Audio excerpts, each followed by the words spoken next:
com a estabilidade no cenário econômico global em meio às tarifas aplicadas por Donald Trump e também pela China, a renda fixa está ganhando ainda mais relevância. Vamos falar um pouco mais sobre esse assunto agora com o Will Castro, estrategista-chefe da Avenue. Tudo bem, Will? Bem-vindo mais uma vez. Uma boa tarde para você.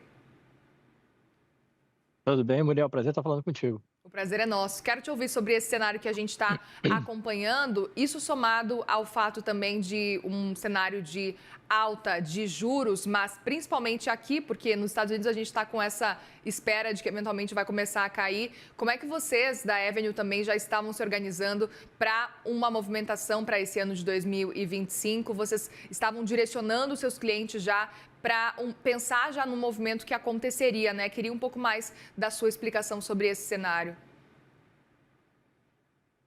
Claro, vamos lá. O que a gente sempre bate muito aqui na tecla na Avenue, né? A importância de você ter a parcela da tua carteira dolarizada, porque querendo ou não, parte da vida do brasileiro ela é dolarizada. Já existia a perspectiva de uma queda de juros ao longo do ano de 2025 aqui nos Estados Unidos. Então, aquele cenário de taxas bastante elevadas para títulos de curto prazo, eles deveria ficar para o passado, né? Aquela taxa de 5%, né? Quando você comprava uma T-bill, né? Que é aquele título de curto prazo aqui nos Estados Unidos, deveria ficar para o passado. E o objetivo, o ideal seria os clientes travarem, como a gente fala, né? Essa taxas mais elevadas por um período mais longo, uma vez que a gente estava dentro de um processo de corte de juros aqui nos Estados Unidos, né? Vale lembrar que, diferentemente do Brasil, as coisas aconteceram num outro ritmo aqui nos Estados Unidos, né? No Brasil cortou a taxa antes, agora voltou já a subir, aqui nos Estados Unidos subiu, ainda não tinha cortado, estava começando a cortar. Bom, dito isso, o que aconteceu? O que teve de atualização? Todo esse cenário de incerteza em relação às tarifas que foram anunciadas geraram, né, a perspectiva de que a gente tem um cenário de stagflation. Stagflation é quando o crescimento ele desacelera, mas porque você tem tarifas, isso gera um impacto no preço, em preços de produtos, né? Ainda que possam ser, eventualmente, como a gente fala, one-off, ou seja, passageiros, transitórios, né? O próprio Jerome Powell falou em transitório. Isso postergou um pouco essa perspectiva de corte de juros aqui nos Estados Unidos. Por outro lado, você também está flertando aí com uma possibilidade de uma recessão. Se houver uma recessão, né, na economia americana, seria razoável ou plausível que o Fed venha baixar juros. O próprio Trump aí criticou, né, o Powell, dizendo que já existe espaço para baixar juros e tudo mais. Bom, disso tudo, né, o que fica para o investidor brasileiro que quer investir em renda fixa aqui nos Estados Unidos? Bom, hoje ele consegue travar uma taxa que ela é um pouco maior do que você teve ali logo depois do tarifaço, né, onde os yields caíram bem, agora eles voltaram um pouco a subir. Então, hoje você consegue travar essas taxas de juros por 2, 3 ou mais anos, o que é algo positivo.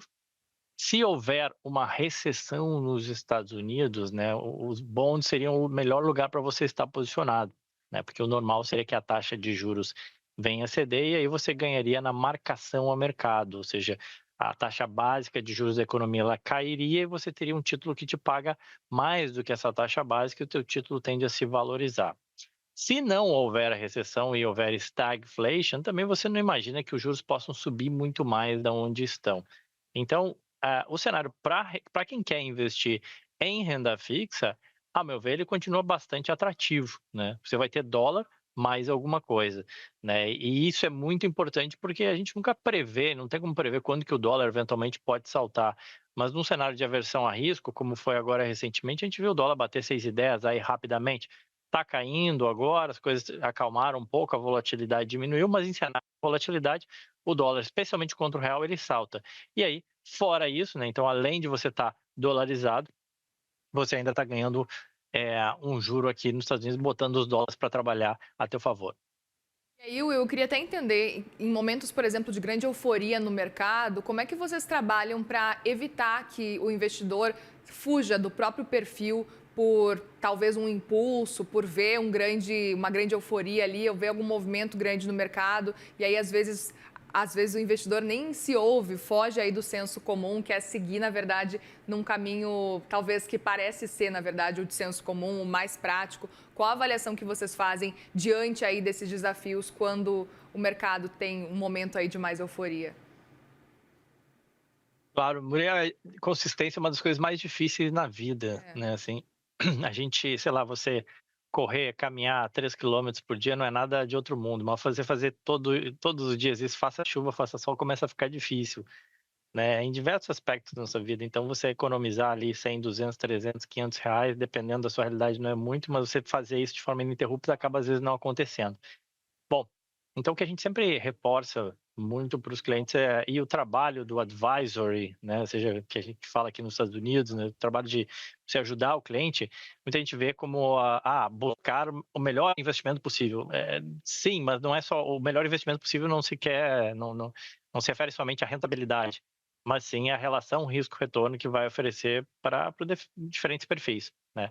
Então vai muito desse trabalho de tentar manter essa consistência, manter esse pé no chão e tentar manter perfil do investidor, né? Ou seja, atrelado e conjugado ao seu perfil de investidor, né? Uma carteira que seja adequada ao seu perfil de investidor. Na Avenue, especialmente aqui nos Estados Unidos, a gente bate muito na ideia de uma carteira estrutural, que ela não necessariamente precisa mudar o tempo inteiro. Ajuda o fato da gente estar por mais que muita gente questione, né, numa economia sólida, com instituições que são muito respeitadas e que têm décadas já de história, ajuda, porque quando você olha o track record, você consegue mostrar que, não, independentemente de cenários, manter essas alocações foi um bom negócio para investidores, né? Então, em momentos, obviamente, onde você tem estresse de bolsa, a bolsa tende a representar menos da sua carteira, então você vai lá e aloca um pouco para manter aquele percentual de alocação sugerida na carteira, mesmo e a despeito de todos os medos que no momento de aversão a risco você tem em relação à bolsa, você vai lá e compra a bolsa, e isso a longo prazo acaba surtindo efeito positivo. Então vai muito desse trabalho de tentar explicar o que acontece aqui nos Estados Unidos. Eu uso bastante minhas redes sociais também para estar de alguma forma presente, né, com as pessoas aí no Brasil, explicar o que acontece aqui nos Estados Unidos e o impacto disso em termos de mercado. Eu aproveito para te perguntar também um outro ponto que é curioso. Nessas horas de grande estresse global dos mercados, como a gente está acompanhando nas últimas semanas, qual que é a prioridade? O que faz mais sentido na sua avaliação? Seria preservar a capital ou buscar as oportunidades nesse caso? Pergunta difícil essa, Muriel. Aí vai depender, obviamente, do perfil, mas assim, o que a gente tem visto é que o investidor brasileiro ele procura muito os Estados Unidos como uma forma de proteção, né? Ele tem receio em relação a muita coisa que acontece no Brasil. Obviamente que o Brasil oferece alternativas de reserva de segurança, né, para o dia a dia, aqueles fundos mais de renda fixa tradicionais, o CDI e tudo mais. Mas, ainda assim, a moeda brasileira perde valor frente ao dólar e uma forma de você manter esse poder de compra, eu acho que a sociedade brasileira entendeu isso, que é fundamental você ter uma parcela dolarizada. E essa parcela dolarizada, ela também se refere à segurança e proteção, né? Então, mais e mais a gente tem visto, e em geral, assim, o investidor ele é avesso a risco, né? E ele busca proteger, né? Você tem o seu trabalho, você tem as suas atividades, que é ali que você busca ganhar, rentabilizar, crescer, né? E aquele dinheiro que você consegue guardar é meio que proteção, aquele colchão de liquidez que você guarda e carrega isso para o fim da vida ou eventualmente para transmitir isso em termos de passagem, né, para as novas gerações, seus herdeiros e por aí vai. Você busca muito proteção. E eu acho que tem sido bem importante a compreensão de sociedade de que para você proteger patrimônio não é só no CDI, não é só em real, você tem que ter uma parcela dolarizada. Então tem muita gente buscando proteção e a gente tem ajudado muito nesse sentido de buscar proteção. Agora, obviamente que também quando você fala de mercado americano, você está falando do maior mercado de ações do mundo, sempre tem alternativas. A gente estava conversando até internamente hoje, você está tendo alguns resultados e tiveram algumas ações que caíram bastante já esse ano. Obviamente, ações sempre podem sofrer mais, sempre podem cair mais. Você já viu um ajuste de múltiplo considerável, não desprezível, digamos assim, em ações americanas. E aí, obviamente, que sempre tem aqueles clientes que têm mais o apetite a risco e sentem interessados em buscar, de novo. Acho que o mercado de renda variável americano ele deveria sempre interessar a todos, né? Se provou ao longo de anos uma máquina muito poderosa de construção de patrimônio. Infelizmente, a Bolsa Brasileira não conseguiu demonstrar ou mostrar isso também para quem investiu no Brasil a longo prazo, muita dificuldade, já que não foi diferente. Então, acaba sempre atraindo interesse e é normal e até, eu diria, saudável. Afinal de contas, você tem bastante alternativa, né, de investimento aqui nos Estados Unidos em termos de renda variável. Pois é, e aí é interessante, Will, porque ao mesmo tempo a gente sabe que investir nos Estados Unidos é realmente considerado um porto seguro, é considerado muito mais estável do que na comparação, por exemplo, aqui do Brasil. Só que ao mesmo tempo, com essas mudanças e com essa grande instabilidade, as dúvidas começam a surgir. Qual a mensagem, qual o recado diante desse cenário que a gente está acompanhando? Porque a gente não sabe muito bem como que Donald Trump vai se comportar amanhã ou qual fala ele vai fazer com relação a esse cenário. Pelo menos nos últimos 2 dias, estamos com Donald Trump mais brando, o que tem ajudado de modo geral o mercado. Mas como é que você está avaliando esse cenário? Como é que vocês avaliam de modo geral para tomar as decisões, mas principalmente para incentivar, caso alguém queira, enfim, investir nos Estados Unidos, levando em consideração essas dúvidas que começam a surgir? Excelente pergunta. De fato, sim, o que a gente fala, né? Bom, como que o mercado vai se comportar amanhã ou depois? Realmente é possível, é muito provável que vai depender do que o Trump comeu no café dele da manhã, né? E como é que ele acordou. No curto prazo está sendo meio que isso mesmo, né? Ou o Scott Bessent que fala, ou que a China responde, por aí vai. Hoje mesmo a gente viu, né? Os futuros estavam abrindo positivo, aí a China foi lá, reclamou, falou que não está tendo conversa nenhuma, cedeu um pouco, aí voltou a subir. Esse curto prazo é assim mesmo, né? O que a gente tenta salientar é que a longo prazo, né, o dólar é dólar desde 1792 e o dólar é a moeda principal de reserva de valor do mundo, com 60% das reservas internacionais hoje alocadas em dólar. Muito se fala do ouro, né, mas o ouro representa 7% das reservas da China, né? A China tem muito mais reserva em treasury em dólar do que em ouro. É muito mais perigoso para a China brigar com os Estados Unidos, ou enfim, a China também não tem interesse em desvalorizar tanto suas treasuries, seus dólares. 90% das transações comerciais do mundo ainda são em dólar.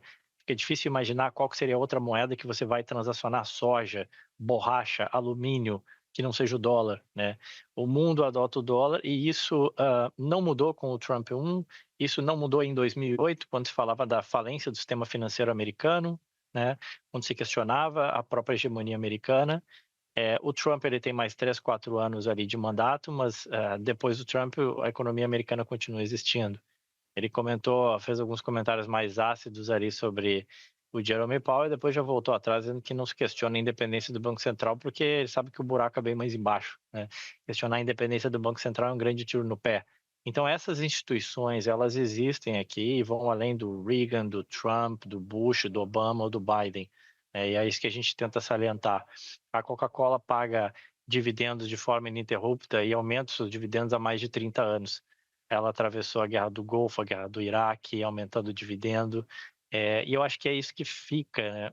E é isso que a gente tenta chamar a atenção dessa importância de pensamento mais a longo prazo, né?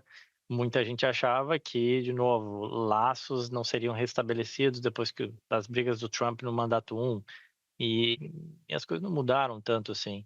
Então é tentar tirar um pouco o foco desse curto prazo e olhar um pouco mais essa big picture, né? A economia americana, ela ainda é a maior do mundo, são mais de 27 trilhões de dólares. A segunda economia, a China, chega ali perto dos 18 trilhões, né? Então, os Estados Unidos continua sendo a maior economia do mundo, as principais empresas continuam estando aqui nos Estados Unidos. A pandemia não matou algumas delas, ou enfim, não matou grande parte dessas empresas e não trouxe grande mudança. 2008 também. Até pouco tempo atrás a gente falava do boom de AI que os Estados Unidos vive, que o mundo vive, do excepcionalismo americano, e isso não acabou do dia para a noite. Tá? Eventualmente você pode questionar, relativizar, diminuir, tá? Aquela euforia que existia até pouco tempo atrás, mas o que a gente tenta salientar é que é normal, A gente já viu recessões já aconteceram nos Estados Unidos, diversas delas, e nem por isso a economia americana deixou de ser hegemônica e deixou de ser ter a força que tem. Vocês acreditam que o investidor brasileiro está mais maduro com relação a risco? Vocês perceberam alguma mudança assim nos últimos anos do investidor brasileiro? O que a gente percebeu foi aquilo que eu falei, aquele interesse cada vez mais de proteger patrimônio, né, e buscar uma parcela maior de patrimônio alocada no exterior. Né, no início ele estava tentando, entendendo, tateando, e agora cada vez mais ele se sente mais confortável. E aí, obviamente, quanto maior for a parcela do patrimônio alocada fora do Brasil, ele porque ele já se sente um pouco no risco, né, no Brasil, uma economia emergente, suscetível a diversos vetores, a diversos fatores que eventualmente afetar a vida dele. Então ele busca um pouco mais de proteção e segurança, tá? Então isso que de fato a gente notou. Fora isso, sim, eu acho que o investidor brasileiro tem ficado mais maduro e eu acho que ele se sente mais confortável.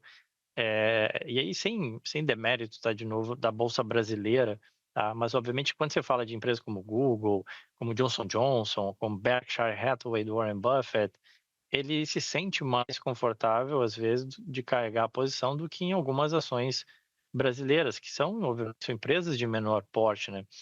Então, até também na parte de ações e até pelo histórico, né, de retorno do S&P, de décadas entregando aí pelo menos 10% ao ano, ou próximo a 10% ao ano, com volatilidade, com chacoalhadas, mas ele se sente mais confortável de carregar posições nessas ações, mesmo depois de quedas, como a gente está vendo, a Amazon caindo 15 esse ano, a Apple 17, Nvidia 21 e por aí vai. Will, eu vi que você há pouco na sua resposta chegou a relembrar um pouco da crise de 2008. Eu queria que você trouxesse para a gente quais foram os erros cometidos lá em 2008 que continuam sendo cometidos ainda hoje em 2025. Poxa, eu acho que são crises bem diferentes, tá? Eu acho que, na verdade, sim, eu acho muito, eu acho exagerado falar que a gente está vivendo uma crise, tá? Essa que é a verdade. Talvez a gente venha a ver até uma recessão ali e tudo mais, mas acho que ainda é cedo, né? Em 2008, de moral hazard, né, que foi criticado, que é aquela coisa do Banco Central americano salvar. O banco não salvou o Lehman Brothers, né, mas depois entrou salvando, depois injetou muito dinheiro na economia. A ideia dos quantitative easing, que depois foram executados novamente na pandemia, e isso é uma crítica, tá, que ficou, ou seja, essa enxurrada de capital para sustentar mercados, que acabou também, né, isso do lado monetário, mas do lado fiscal também, né, ou seja, o governo gastando para sustentar a economia. Ficou uma certa herança, isso foi um pouco de 2008, ficou uma certa herança dali, que veio sendo repetida na pandemia, que veio sendo repetida agora, e que o Donald Trump está tentando buscar corrigir aí reduzir um pouco o tamanho do Estado e reduzir a questão central de déficit americano, que é um ponto importante que todo mundo coloca, né, como um receio em relação à economia americana. Agora, aquela crise foi uma crise do lado imobiliário barra financeiro, e, pelo menos a meu ver, eu não vejo hoje, né, o sistema financeiro está mais sólido, mais regulado, menos alavancado, na parte imobiliária também. Eventualmente, você pode falar que aqui em Miami realmente os preços viveram uma certa, eu acho, bolha de novo exagerado, mas uma alta muito forte. Mercados específicos aí tiveram altas no mercado imobiliário, mas longe de ser algo parecido com 2008. Você não vê bolhas de crédito ou crises de crédito, a meu ver, estourando aqui nos Estados Unidos. O grande receio que se tem atualmente é que essa guerra tarifária ela vai realmente afetar o nível de atividade da economia, que vai demorar muito tempo até você se reorganizar, né? Gerar aquele nearshoring ou trazer fábrica mais para perto ou para os Estados Unidos, e que isso possa afetar crescimento econômico por um prazo mais longo. E isso não tem nada a ver com 2008. E pelo menos também, aparentemente, a resposta para esse tipo de receio, caso venha acontecer uma recessão, não é o governo gastar. Então, também diferente aí de 2008, e a meu ver, positivo. Então, acho que é meio que por aí. Eu acho que é só nessa questão de, eventualmente, o Banco Central salvar algumas instituições, o caso Silicon Valley também gerou uma certa crítica, né, de você ficar salvando bancos, gera aquele moral hazard que o banco pode ficar tomando risco e que eventualmente no final do dia o Fed vai lá e salva, alguém vai lá e salva, você acaba socializando. Esse é um risco perigoso e a ideia de dinheiro fácil e muito gasto fiscal, né, mas que eu acho que já vem sendo corrigido. Muito bem, William Castro Alves, estrategista-chefe da Avenue, muitíssimo obrigada mais uma vez pela presença. Bom trabalho para vocês por aí. Obrigado, Muriel. Boa tarde a todos. Obrigada, Will. Valeu.